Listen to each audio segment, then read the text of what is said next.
Also, I wanted to say you mentioned that you were 47 when you noticed a difference, and I'm 47 this year, and I feel like I really started to notice a change in myself like last May. I think it was triggered by Odie's surgery and worrying about Odie.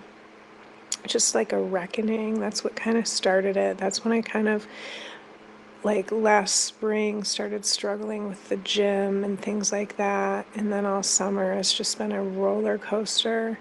And there's like several like environmental things that you could chalk it up to. You know, we had a lot going on. We didn't vacation, like I don't know. It was kind of a difficult summer, but I just never really came out of it.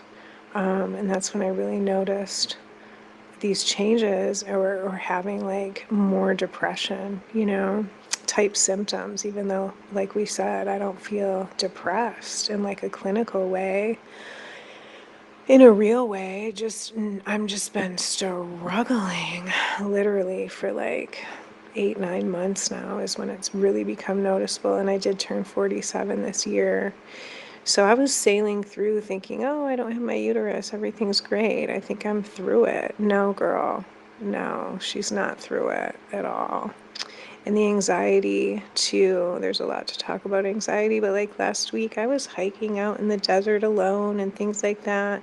And then I have days where I'm like, I don't want to leave the house. Like, I have separation anxiety. Like, Chris will go to the grocery store and if she's not home, like when I think she should be home, like she's immediately like, worst case scenario, something has happened. Like just irrational fears flood in. And there's days I can't imagine stepping outside and doing my walks outside, so I'll stay safe on the treadmill in the house. Or like, I should go to the library this week and get new books and stuff, but like it has to be the right day because I'm not gonna just get in the car and go somewhere alone most days. Like, and I think like I have driven across the country alone multiple times. I've done so many things alone, but now I have days like sprinkled in throughout the weeks or the months where like I can't do anything alone. Like I don't want to be alone at all. Freaks me out. Yeah, the anxiety is off the charts. Like, you know that I've always had anxiety I think I've had it my whole life. I think I had it as a child as well, looking back. And I definitely had anxiety as a teenager. And I had my very first ever panic attack when I was 16 or 17. And then had panic disorder my whole entire life. I just went on meds when I was 23 to stop the panic attacks. But I will say that the anxiety came back so strong.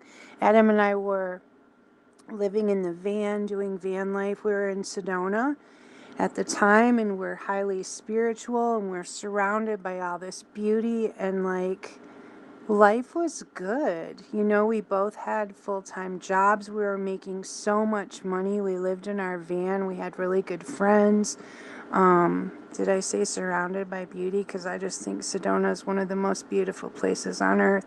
But anyways, I just noticed, and this was 2018, I just noticed that out of fucking nowhere came this intense fucking anxiety, the same kind I had an onslaught of when I was like in my very early 20s when I first started having my kids.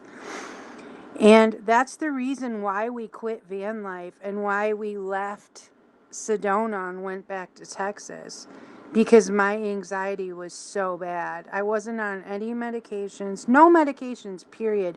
I'm on so many fucking meds now. It's just crazy. And I don't even believe in meds. But I'm on so many. But that's a whole nother episode or podcast. But the anxiety has been so bad since being in perimenopause. I too have irrational fears to where Adam works where we live. You know that, but for our listeners, My partner works on the property where we live at. And if Adam leaves to go run an errand without me, I'm panicked. There's a part of me that's absolutely fucking panicked, worrying about these worst case scenarios. What if Adam gets in a car accident? Well, cancel clear. What if all these terrible things happen? My mind runs so far in the fear direction where I'm a fucking widow and homeless and begging for money on a street corner. Like, my mind takes it to the fucking extreme. And you know me, like, I'm one of those people where I'm like, nope, we're going to be positive. Fear isn't real. I mean, I have my whole Winnie McEwen spiritual channel where I teach these things. But when my anxiety is triggered, oh my God, the struggle is so real. Yes, worst case scenarios.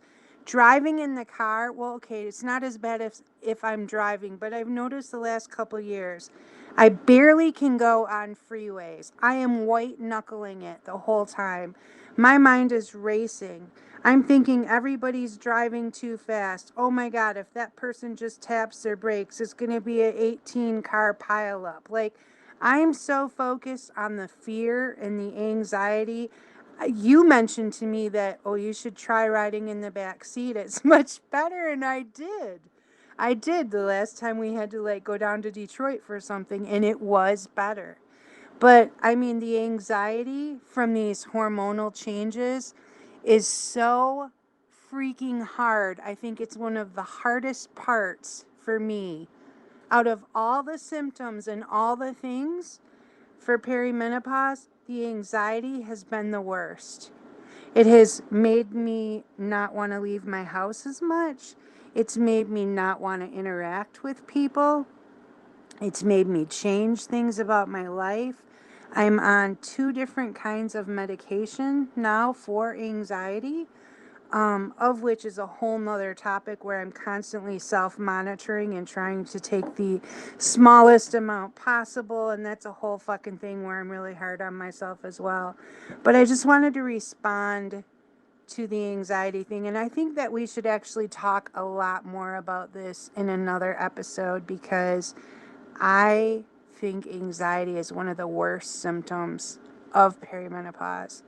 And I really hope it gets better. Like, I really hope that I can one day be like I was and on no meds. Like, I used to buy passion flower from the health food store, the drops.